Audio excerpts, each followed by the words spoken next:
Happy Republic day दोस्तों आज मैं रिपब्लिक डे के अवसर पर आपको हमारे नेशनल फ्लैग के इतिहास के बारे में बताऊंगा, क्योंकि हमारा जो राष्ट्रीय ध्वज भी है वह भी बहुत सारे परिवर्तन के पड़ाव से गुजरा है। तो दोस्तों आज हम इसका संपूर्ण विश्लेषण करेंगे और जानेंगे कि यह किन किन पड़ाव से गुजरा है और इनमें कितने चेंजेस हुए हैं।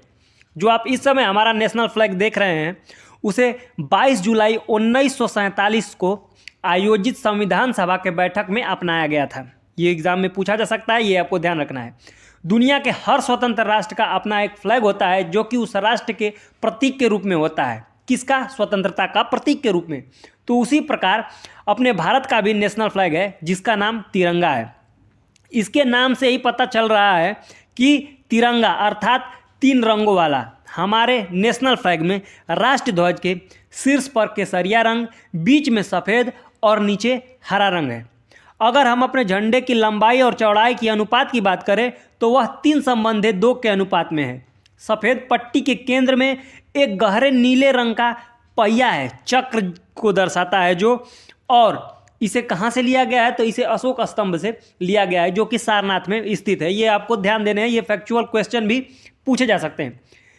ये हमारे वर्तमान नेशनल फ्लैग का विश्लेषण है। अब आइए हम अपने फ्लैग की थोड़ी सी हिस्ट्री को देखते हैं। इंडियन नेशनल फ्लैग की हिस्ट्री को देखते हैं कि इसकी शुरुआत कैसे हुई।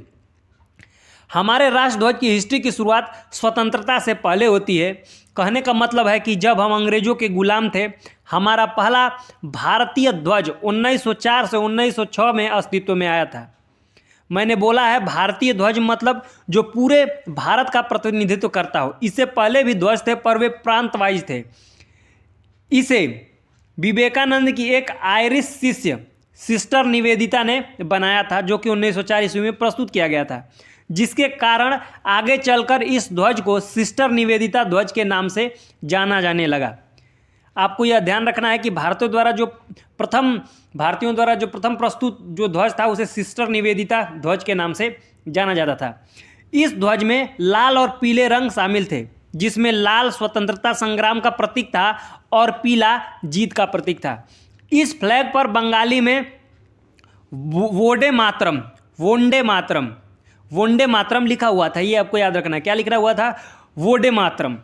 इसके अलावा इस ध्वज पर वज्र जो कि भगवान इंद्र का सबसे शक्तिशाली हथियार है और बीच में एक सफ़ेद कमल भी था, जिसमें वज्र शक्ति का प्रतीक था और कमल पवित्रता का प्रतीक था। यह ध्वज किसके द्वारा प्रस्तुत किया गया था? यह ध्वज सिस्टर निवेदिता के द्वारा प्रस्तुत किया गया था। और सिस्टर निवेदिता के द्वारा प्रस्तुत किए गए जो ध्वज था उसका मैंने संपूर्ण विश्लेषण दे दिया कि उसमें क्या क्या था। सिस्टर निवेदिता के फ्लैग के बाद 1906 में एक और ध्वज तैयार किया गया था। यह तिरंगा था, मतलब इसमें भी ट्राई कलर थे, जिसमें शीर्ष पर नीला रंग, मध्य में पीला रंग और सबसे नीचे लाल रंग था। तीनों बराबर स्ट्रिप्स पर थे। इस फ्लैग में जो नीली पट्टी थी दोस्तों, उस पर 8 तारे थे जो कि अलग अलग आकार के थे। इसके अलावा लाल पट्टी पर 2 प्रतीक थे, जिसमें एक सूर्य का और दूसरा तारे और अर्धचंद्रमा का था।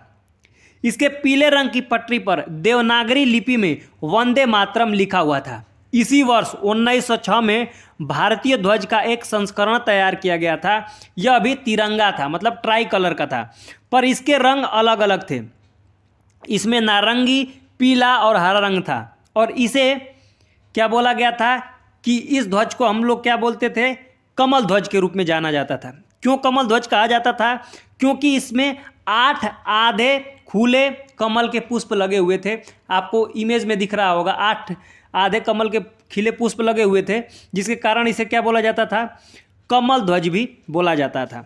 ऐसा माना जाता था कि इस वर्ष फ्लैग की डिजाइन सचिंद्र प्रसाद बोस और सुकुमार मित्रा ने डिजाइन किया था।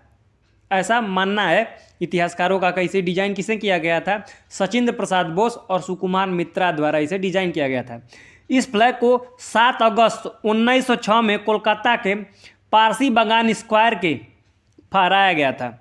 क्यों? क्योंकि उस दिन बंगाल विभाजन के खिलाफ बहिष्कार दिवस मनाया जा रहा था और इसे सुरेंद्रनाथ बनर्जी द्वारा भारतीय एकता को चिन्हित करने के लिए फहराया गया था। तो ये आपको याद रखना है। कमल ध्वज को किसने डिजाइन करा था? तो सचिंद्र प्रसाद बोस और सुकुमार मित्रा ने, ये आपको याद रखना है। और इसे कहाँ फहराया गया था? बंगाल विभाजन जब करा गया था तो कोलकाता के पारसी बागान स्क्वायर में इसको क्या किया गया था? फहराया गया था। किसके द्वारा पूछेगा? तो सुरेंद्र नाथ बनर्जी के द्वारा इसको फहराया गया था। अब समय आता है दोस्तों 1907 में, जब इंट्रोड्यूस होता है मैडम भीकाजी रुस्तम कामा का फ्लैग। इस ध्वज को सामूहिक रूप से मिलकर मैडम भीकाजी कामा, वीर सावरकर, विनय दामोदर सावरकर जिनका पूरा नाम है, और श्याम जी कृष्ण वर्मा द्वारा इसे डिजाइन किया गया था। सर्वप्रथम 22 अगस्त 1907 को जर्मनी के स्टटगर्ट में मैडम भीकाजी द्वारा इस झंडे को लहराया गया था, और यह किसी भी विदेशी कंट्री के ज़मीन पर लहराया जाने वाला इंडिया का प्रथम ध्वज था। और इसे किसने लहराया था? तो मैडम भीकाजी कामा ने लहराया था, ये आपको याद रखना है। इस घटना के बाद इस ध्वज को बर्लिन समिति ध्वज के रूप में जाना जाने लगा। तो पूछेगा कि बर्लिन समिति ध्वज को सर्वप्रथम किसने फहराया था? तो मैडम भीकाजी कामा ने फहराया था। और इसे किसने डिजाइन करा था? तो वीर सावरकर, श्यामजी कृष्ण जी और मैडम भीकाजी कामा। किसको? बर्लिन ध्वज को, ये आपको याद रखना है। इसमें भी 3 पट्टियाँ थीं, सबसे ऊपर हरा, बीच में सुनहरा और केसरिया रंग, और सबसे नीचे लाल रंग था। कौन से फ्लैग में? बर्लिन समिति ध्वज के रूप में जो बना फ्लैग था उसमें। इसके पश्चात 1916 में पिंगली वेंकैया ने पूरे देश को एक साथ लाने के इरादे से एक ध्वज तैयार किया। उन्होंने इसके लिए महात्मा गांधी से स्वीकृति मांगी। महात्मा जी ने आर्थिक उत्थान के प्रतीक के रूप में चरखे को शामिल करने का भी सुझाव दिया कि ऐसा करना कि आर्थिक उत्थान की प्रगति के लिए, भारत अभी आर्थिक रूप से उठ रहा है, उसको क्या करने के लिए चरखे लगा दो बीच में कि हम लोग क्या हैं कि पूर्ण रूप से स्वदेशी हैं और स्वदेशी रूप से उठेंगे। पिंगली ने हाथ के सूत और खादी से फ्लैग का निर्माण किया। ध्वज में 2 रंग और 1 चरखा था, लेकिन गांधी जी ने इसे अस्वीकार कर दिया क्योंकि उनका विचार था कि लाल हिंदू समुदाय को प्रदर्शित करता है जबकि हरा मुसलमान समुदाय का प्रतिनिधित्व करता है। लेकिन इसके अलावा भी भारत में अन्य समुदाय रह रहे हैं जो कि यह कलर में नहीं आते हैं। इसी कारण से उन्होंने ऐसा न करने के लिए कहा, मतलब बोला कि ये झंडे को हम अस्वीकार करते हैं, क्योंकि अगर वो ऐसा कर लेते तो उन्हें डर था कि भारत अभी अभी आज़ाद हुआ है, कहीं भारत में क्या हो जाए, गृह युद्ध न छिड़ जाए। उसके बाद 1917 में गंगाधर तिलक द्वारा गठित होम रूल लीग ने 1917 में एक नया झंडा अपनाया, क्योंकि इस समय दोस्तों भारत के लिए डोमिनियन स्टेटस की मांग की जा रही थी। तो झंडे में सबसे ऊपर यूनियन जैक था जो फहराने के पास था, ये आपको याद रखना है। बाकी झंडे में 5 लाल और 4 नीली पट्टियाँ थी। इस पर सप्तऋषि जो हिंदुओं के लिए क्या होता है, पवित्र माना जाता है। नक्षत्रों में 7 तारे जो होते हैं उन्हें सप्तऋषि कहा जाता है, तो वो हिंदुओं के लिए पवित्र माना जाता है, तो वो चिन्ह था। इसमें शीर्ष के फ्लाई एंड पर एक अर्धचंद्रकार और एक तारा भी था, परंतु इस झंडे को जनता के बीच में लोकप्रियता नहीं मिली क्योंकि उनका मानना था कि यह हिंदुओं को बढ़ावा देने के लिए क्या किया गया है, निर्माण किया गया है, इसीलिए इसे पूरी तरह से क्या किया गया है, नकार दिया जाता है। लेकिन 1921 में महात्मा गांधी जैसा चाहते थे वैसा एक फ्लैग बना जिस पर 3 रंग थे, ऊपर हरा जो कि मुसलमानों का, बीच में सफ़ेद जो कि अल्पसंख्यक समुदाय को, और नीचे लाल था जो कि हिंदू और सिख समुदाय का प्रतिनिधित्व करता था। इन समुदायों का एकीकरण के बीच में क्या था, चरखा था। चरखा क्या था कि जो ये सारे रंग थे उनके बीच में था, तो चरखा डिनोट करता था कि यह सारे समुदाय को वह एकीकरण कर रहा है, मतलब एक दूसरे से जोड़ रहा है। इस फ्लैग का पैटर्न आयरलैंड के फ्लैग के पैटर्न पर आधारित था और इसी फ्लैग को कई सालों तक राष्ट्रवाद के प्रतीक के रूप में यूज किया जा रहा था। किस फ्लैग को? जो कि बनाया गया था 1921 में महात्मा गांधी के बिल्कुल सुझाव पर। इसमें 3 रंग थे, हरा था जो मुसलमानों को प्रदर्शित करता था, सफ़ेद अल्पसंख्यक समुदाय को, और नीचे लाल था जो कि हिंदू और सिखों को क्या करता था, प्रदर्शित करता था। और इसका एकीकरण किससे किया जा रहा था? चरखा से इसका एकीकरण किया जा रहा था दोस्तों। परंतु दोस्तों 1931 में इस ध्वज को रिप्लेस करने की बात होने लगी। कारण था क्योंकि इसमें कुछ समुदाय खुश नहीं थे, जिसके कारण 1931 में पिंगल वेंकैया ने एक ध्वज को कांग्रेस कमेटी की बैठक में पारित करा। इस ध्वज में 3 रंग थे।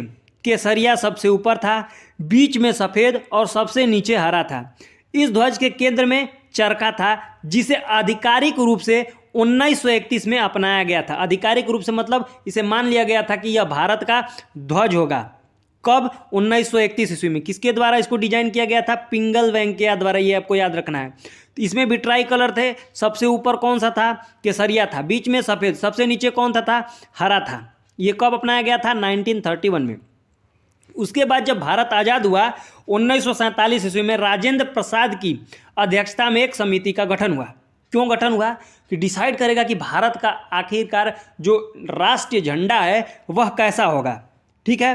परिणाम स्वरूप जो 1931 में पिंगल वेंकैया द्वारा जो प्रस्तुत किया गया था ध्वज, उसी को अपनाया गया। लेकिन जो उसमें बीच में क्या था? चरखा था, उसे रिप्लेस कर दिया गया था।